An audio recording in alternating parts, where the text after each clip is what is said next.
Hey, good morning. So I'm in Squamish, BC, visiting with my daughter and her family. And so normally I'm able to get online at 9 o'clock in Alberta.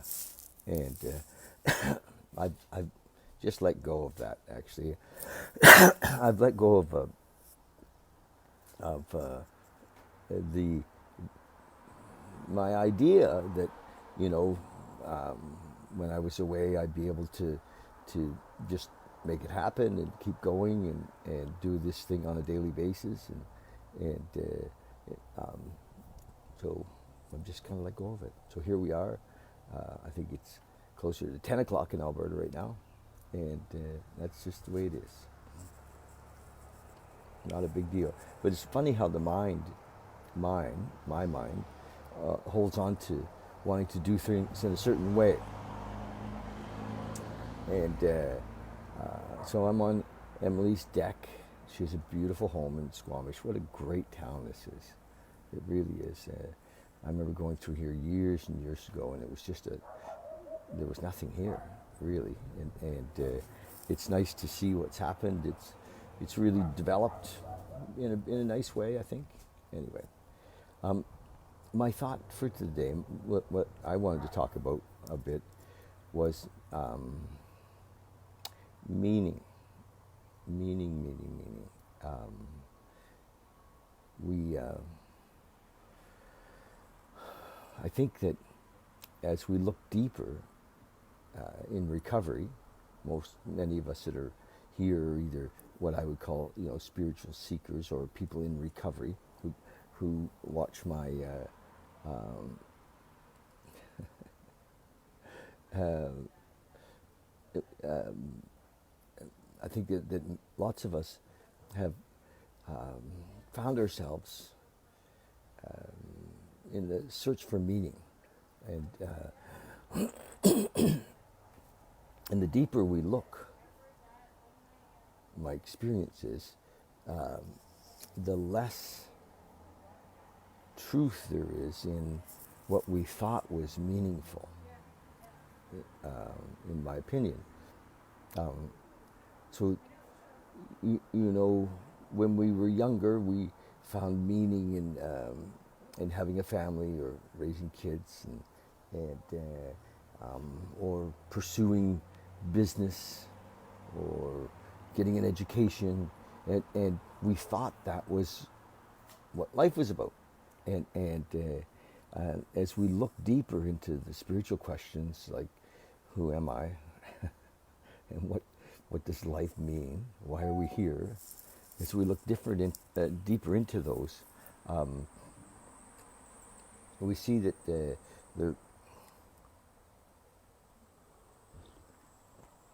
really are no answers. Imagine that. There are no answers. And as as I get closer to this experience, as I have this experience of living in the moment,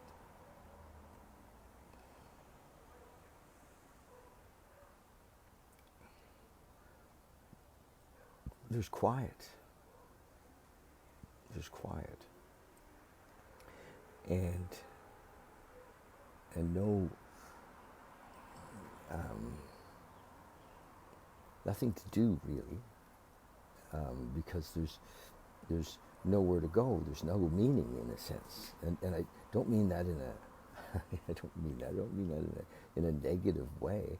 I mean it in a kind of a freedom way. There's nothing to chase, nothing to look for, nothing's missing, and so if there's nothing missing in this moment, there's just this moment. It's pretty amazing. The mind, the mind still wants to look. The mind wants answers. Hi, JR. Nice to see you, love. The mind wants answers. The mind wants to say, Yes, but what does this mean? Yes, but what does that mean? And to just get past that, to let that go, to not go deep into that, has been my practice lately. And it's just letting, okay, you know, several things come up. One is that uh, lots of what's going on around me, or even in my life, which seems to affect me, in many ways is just not my business. I just respond as opposed to reacting. Often a reaction is because I wanted something different. And a response is me being with what is, and totally being with what is. You know, if something happens, it's an interesting thing. Owning a motorcycle, because it's an old motorcycle and has its aches and pains, and it leaked oil on the way out, and now I may have no oil left in my primary, and it's like, oh, okay. I woke up this morning with that in my mind, and it's like, okay, so that's a fact. It's not a and then what needs to happen is a response to that, not a it's just not a problem. And so, but mind generally wants to make up things around good and bad and right and wrong, and it's in a way being past that. And I'll be clear, I'm not past that with everything. I mean, stuff still comes up that I get caught on, but being past that for a lot of things is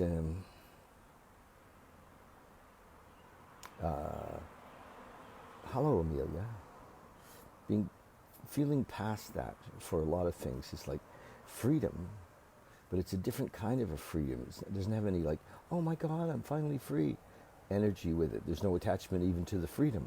It's just like, oh, okay. So something wants to happen, let's, we just be there for it's happening. And I don't know if I can explain it very well, but,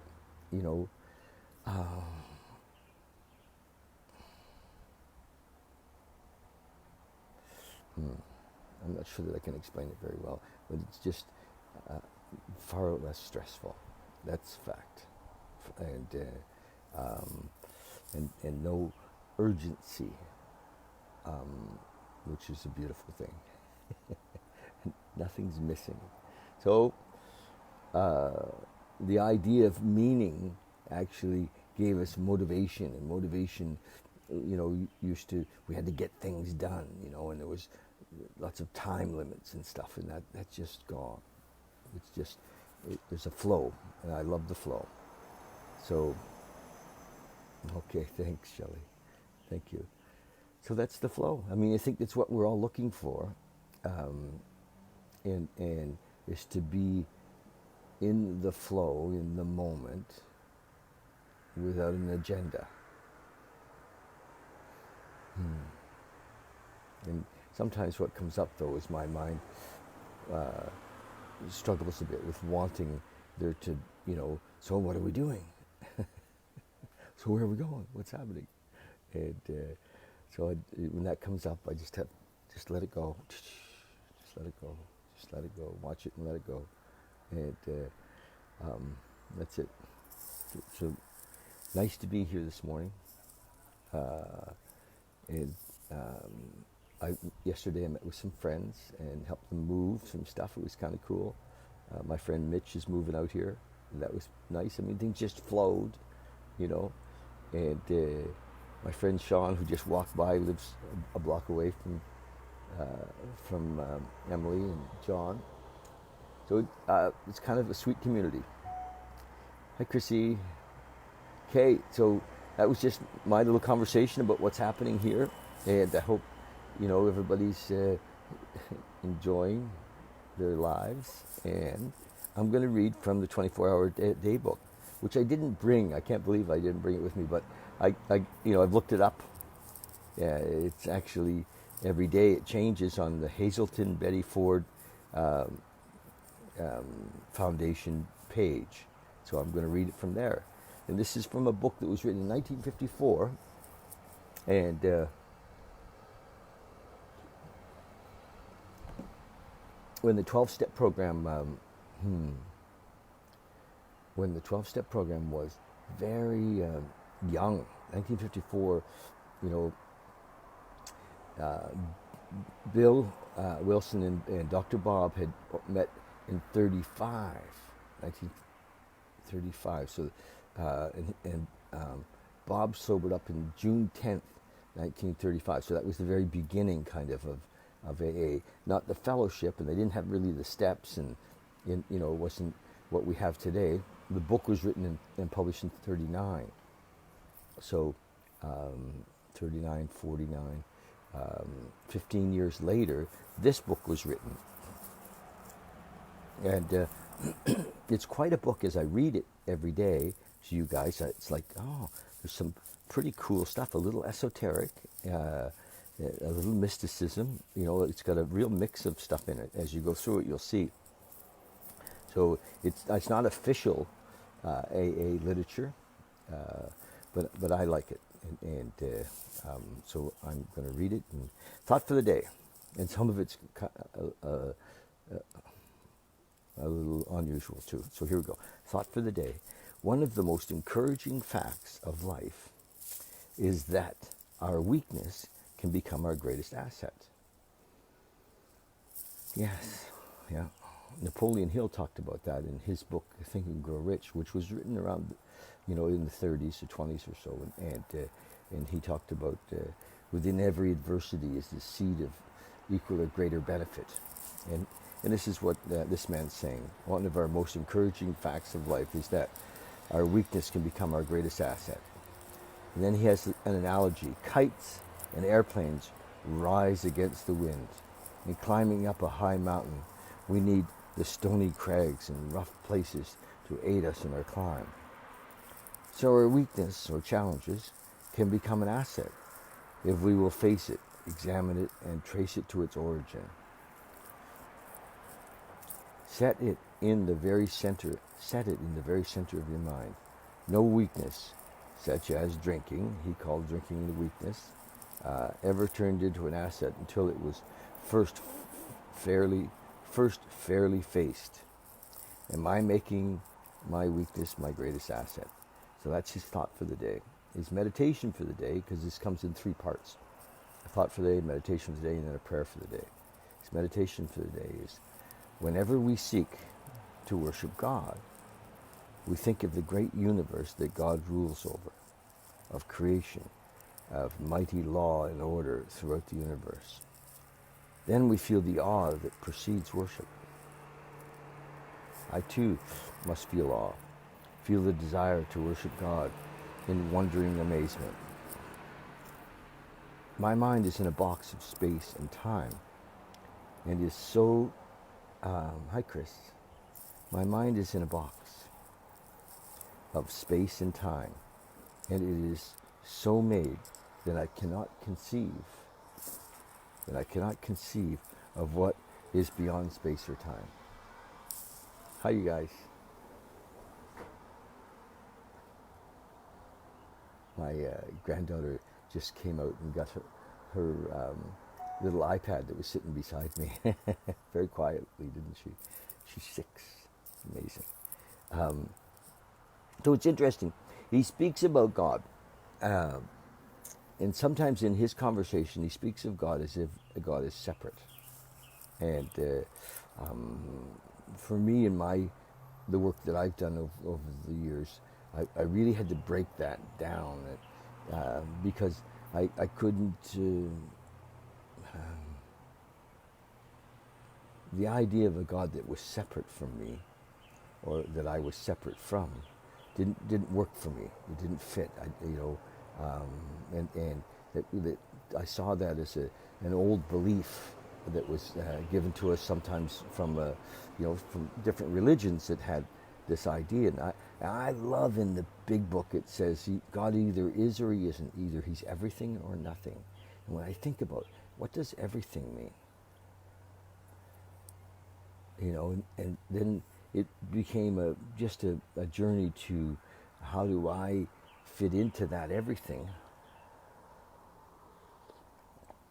and who is the I that we're speaking of, and the I that separates me from this universal intelligence, and which there is something that is separate, that's a thinking being, yet when I drop into the moment, past the thought process, then I experience God in this moment, and it's beautiful.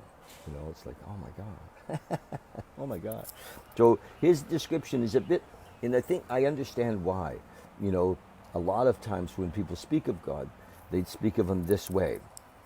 I'm just going to read this meditation for the day again. Whenever we seek to worship God, when I hear him say that, I think he's thinking of a separate God. We think of the great universe that God rules over.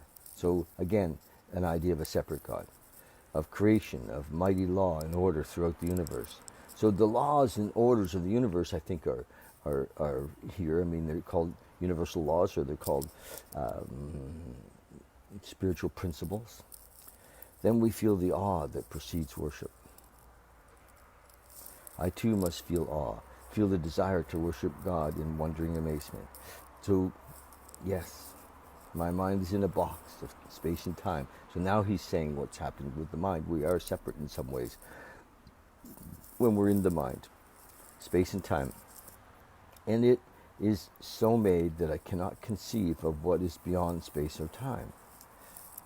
That's right, we do drop beyond space and time, but not with our mind. The limitless and eternal space and time, the limitless and the eternal. But I know that there must be something beyond space and time, and that something must be the limitless and eternal power behind the universe. I also know that I can experience that power in my life. So he gets to it. He really does get to it.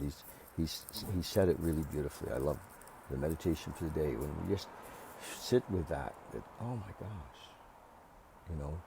it is now so limitless. And the prayer for the day, I pray that I may accept the limitless and eternal spirit. I pray that it may express itself in my life. And, with that, it's like a free fall, It's a free fall. When we surrender to the limitless and eternal spirit of life, of the universe, it is a free fall. It can't be conditional.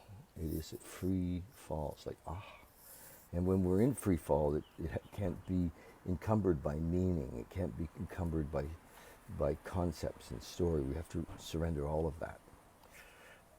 And, including all the stories we have about ourselves, our idea of us, of Tracy or Kathy or Chris. Yeah, the people who are watching, yes. So we surrender, all our ideas about who we are. And we allow ourselves to feel, the stuff that we resisted. We feel our emotion and recognize that it's nothing. It has no power. We feel our fear and recognize that these are all the walls that keep us separate from the moment.